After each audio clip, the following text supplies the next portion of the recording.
Barcha maqtov danlaular Alloh Taolaga gana tegishli. Biz onu gana maqtaymiz, ondan gana yordam so'raymiz, ondan gana yorliqni yalvaramiz. Nafsalarimizning buzuqligidan, amallarimizning nasharından biz Alloh Taolaga gana sığınamiz. Kimni Alloh Taala to'g'ri yo'lga ko'ndirsa, onu hech bir kimda adashtıra almaz. Kimni adashtirsa, onu bir kimde hidayetke, to'g'ri yo'lga bastırmaz. Şahitlik birem, Alloh Taoladan boshqa hech bir iloh, g'ibodat qilina turgan, tabına turgan zot yo'q. Yalğız ol onun tengdashi yo'q. Hem şahitlik birem, Muhammed sallallahu aleyhi ve sellem Alloh Taolaning quli ham elchisi. Ona, onun ehli beytine yakınlarına, onun sahabelerine, tabi'inlerge, hem onlarının yolun devam etüşlerge Allah Teala'nın merhametleri bulsaydı. Hürmetli cemaat, bugün sözümüz hikmet turunda bulacak. Allah Teala ilimni hem galimlerini ululadı. Onlarının derecelerini yukarı küterdi. Rabbimiz bu hakta Kur'an'da bulay degen. أعوذ بالله من الشيطان الرجيم يرفع الله الذين آمنوا منكم والذين أوتوا العلم درجات والله بما تعملون خبير. Allah Teala sizning aragızdan iman kitirgen hem ilim berilgen kişilerini derecelerge kütere. Allah sizning qilgan amelleriniz hakkında haberdar. Allah Teala Kur'an'da Resulullah sallallahu aleyhi ve sellem'e emir etken وَقُلْ رَبِّ زِدْنِي عِلْمًا Ey Peygamber, ey Rabbim ilimimni arttır dip eyt. At-Tirmizi'de Ebu Hurayra radıyallahu anhu'dan rivayet kılıngan hadiste Resulullah sallallahu aleyhi ve sellem'nin Allah'tan ilim soragan duası getirilir. Allahümme enfa'ni bima allamtani ve allimni bima yenfa'uni ve zidni ilmen velhamdülillahi ala kulli hal. Ya Allah, mina öğretken ilimlerin bilen mina fayda ver. Hem mina faydalı ilimler öğret ve ilimimni arttır ve her hal için Allah'a maqtav olsun. İlimnin fazileti turunda köp ayetler, hadisler, sahabelerinin hem meşhur galimlerinin aytkan sözleri var. İlim ol nur, onu Allah Teala tilegen bendesine gina bire. İlim kişini kurkem huluklu, sabır bulurga şakıra. Şulayuk, her imanlı kişi bigirek de dinge öndevşi muhtaç bulgan sıfatka, hikmetke öndü. Hikmet ol müminin maksatı, şın iratlarının sıfatı, galimlerinin zinneti, hikmetke iya bulgan kişide köp hayırlı nerse var. Bu hakta Rabbimiz Kur'an'da aytgan: "Yu'til hikmete men yasha ve men yu'tal hikmete faqad utiya hayran kethira ve ma yedekkeru illa ulul albab." Ol Allah Teala hikmetni tilaganına bire, kimge hikmet birilgen, ona köp hayırlı nerse birilgen. Amını akıl iyelerigine anlay ala. Şunun içinde ilim elbette hikmet bilen birlikte, agalim hikmet iyesi bulurga tiyiş. Sahih el-Bukhari'da İbn Abbas radıyallahu anhu'dan rivayet kılıngan hadiste, İbn Abbas aytken, Resulullah sallallahu aleyhi ve sellem meni özünün kükragına kıstı hem Allahümme allimhul hikme, ya Allah ona hikmetini öğretsen idi dip aytdı. Peygamberimiz aleyhisselam'ın kılgan duasının eseri İbn Abbas'ın tiran iliminde, fiqhni biluvinde, fetvalarında kurundu. Onu ümmetinin galimi, Kur'an'ni tefsir kıluvçu degen isimler bilen ululadılar. Hikmet ol aybirini öz urununa koya bilu, urunlu söz ayta bilu, Allah'tan bulgan anlav, akılının dürüst tip tabuğu, ilham белән шайтан коткысы арасын айыра торган нур, тиз итеп дөрес җавап бирү, хикмәт ул анык акыл белән Аллаһны тану, нәфсеңне тәрбияләү, гамәл кылу өчен хакны үскә чыгару. Хикмәт иясендә бу нәрсәләр барысы да булырга тиеш. Хикмәт дигән сүз Коръәндә төрле мәгънәләрдә килә. Мәсәлән, Әл-Камар сүрәсендә вәгазь мәгънәсендә Раббыбыз әйткән: "Хикмәтун балигатун фама тугнин нудур". Коръәндәге хәбәрләр камил хикмәт, әмма өгетләү, искәртүләр файда бирмәде. Әл-Бақара сүрәсендә сөннәт мәгънәсендә әйтелә: "Ва юаллимукумул хикмәтә ва юаллимукумул китаба вал хикмә". Ул пәйгамбәр сезгә китапны, ягъни Коръәнне һәм хикмәтне, ягъни сөннәтне өйрәтә. Луқман сүрәсендә хикмәт аңлау мәгънәсендә килә. Аллаһ Тәгалә әйткән: "Ва лaqad атайна Луқманал хикмә". Без әлбәттә Луқманга хикмәтне, ягъни аңлауны, гыйлемне һәм сөйләү сәләтен бирдек. Сад сүрәсендә хикмәт сүзе пәйгамбәрлек мәгънәсендә килә. Раббыбыз әйткән: "Ва атайнахул хикмәтә ва фаслал хитаб". Һәм без Давудка пәйгамбәрлекне ва дәгъваларны айырып, гадел хөкем итүне бирдек. Мусулман кешедә һәр вакыт хикмәт булырга тиеш. Аңа ничек әйтергә һәм кашан әйтергә икәнен белү кирәк. Ул тирә-якка аңлы караш белән карый, тормыш тәҗрибәсеннән файдалана. Хикмәт иясе кешеләргә йомшак, аларның тәннәренә дә, күңелләренә дә явызлык кылмый. Урва ибн Зубайр әйткән: "Йомшак булу хикмәтнең башы".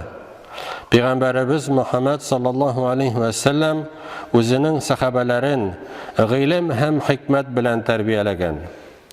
Аннары алар үзләре гыйлем ва хикмәт иясе булганнар. Абу Даудның хадисләре җыентыгында Абу Зәр радиллаһу анһудан риваят кылынган. Абу Зәр әйткән: "Гомәр радиллаһу анһу кырыннан бер егет үтеп бара иде. Шунда Гомәр: "Ни'мәл фата", нинди күркәм егет дигән. Абу Зәр бу егетнең артыннан ияргән һәм аңа: "Я фатан истагфир ли", эй егет, минем өчен Аллаһтан гафу итүне сора дигән. Тегесе: "Эй Абу Зәр, син Расулуллаһның сахабасы була торып, мин ничек синең өчен Аллаһтан гафу итүне сорыйм" дигән. Абу Зәр үтенечен кабатлап: "Минең өчен Аллаһтан гафу итүне сора" дигән. Егет: "Син моның сәбәбен хәбәр итмичә торып, синең өчен истигъфар кылмыйм" дип җаваплаган. Шунда Абу Зәр әйткән: "Син Гомәр радиллаһу анһу яныннан үтеп барганда, Гомәр синең турыңда нинди күркәм егет диде. Ә мин Аллаһның илчесе саллаллаһу алейхи ва салламның шушы сүзләрне әйткәнен ишеттем: "Инналлаһа джа'алал хакка аля лисани Умар ва калбихи". Аллаһ Тәгалә хакны Гомәрнең телендә һәм йөрәгендә кылды. Хикмәт иясе башкалар белән үзе кешеләрдән яратканча мөгамәлә кыла һәм бузыклыкны җиңел һәм аңлаешлы итеп тоя. Имам Әхмәд тә Абу Умама радиллаһу анһудан риваят кылынган. Бер егет пәйгамбәрбез саллаллаһу алейхи ва саллям кырына килә дә: "Я Расулаллаһ, идән ли биз-зина". Эй Аллаһның илчесе, миңа зина кылырга рөхсәт ит дип әйтә. Кешеләр аңа борылып карадылар һәм: "Тукта, җитәр сиңа" дип кычкырдылар. Шунда Расулуллаһ алейхи салам аңа: "Якынрак кил" диде.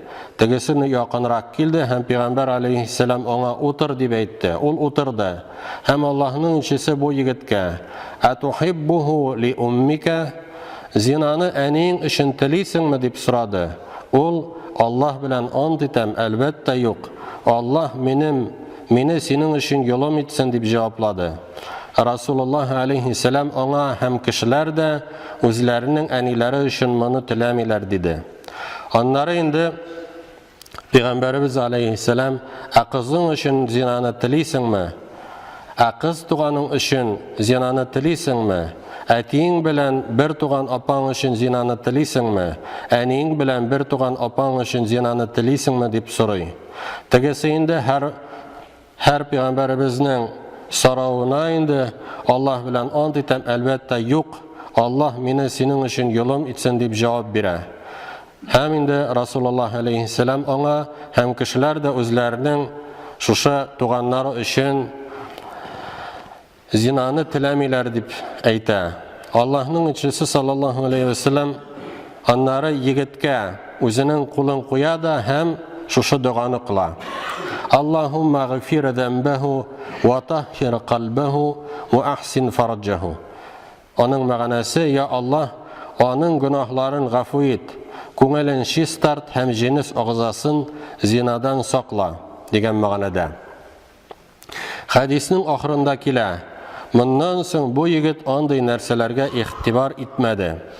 Ягъни инде Пәйгамбәрбез саллаллаһу алейһи ва саллям хикмәт белән зинаның харамлыгын аңлатканнан соң бу егет аңлый һәм инде башкача инде зина турында уйламый.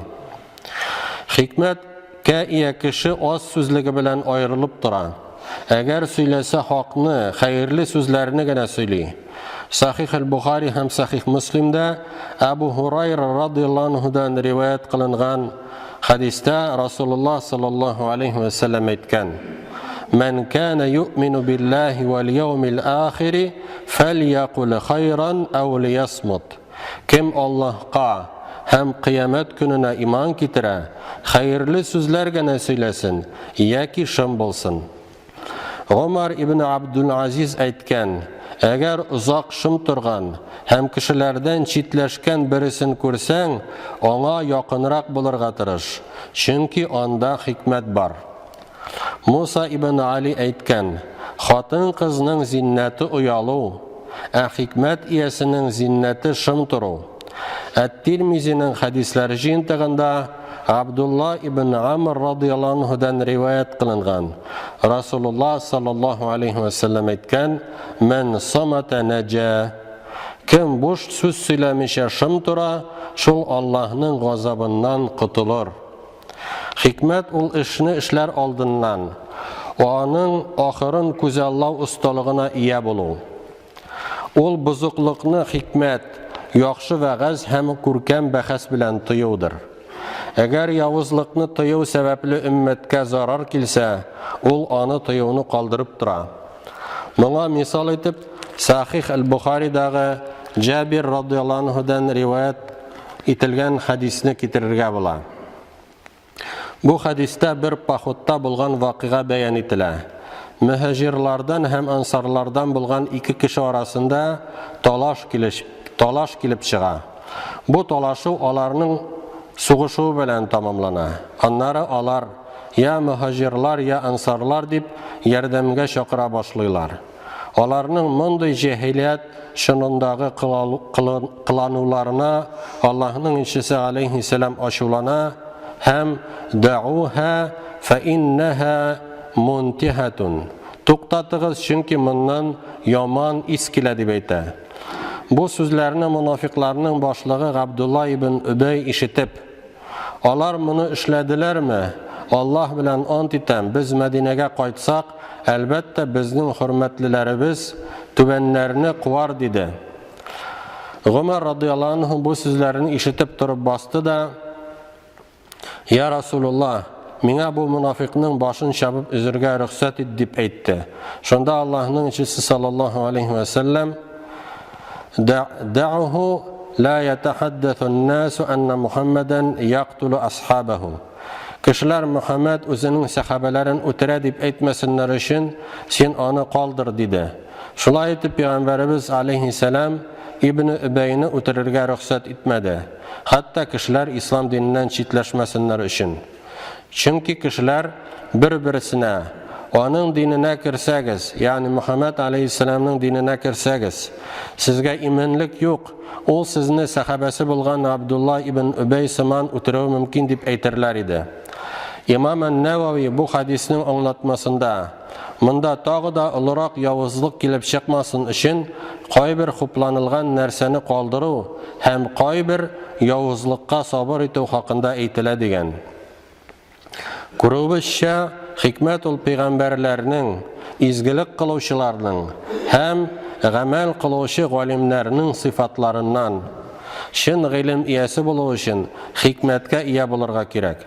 Хикмәт булмаган очракта коры гыйлем белән генә үзеңә дә файда булмый, башкаларга да, башка мусулманнарга да. Каш төзәтәм дип күз чыгарыла. Аллаһы Тәгалә барчаларыбызга да файдалы гыйлемнәр алып, алган гыйлемнәргә һәм хикмәткә нигезләнеп гамәл кылырга насыйп әйләсен.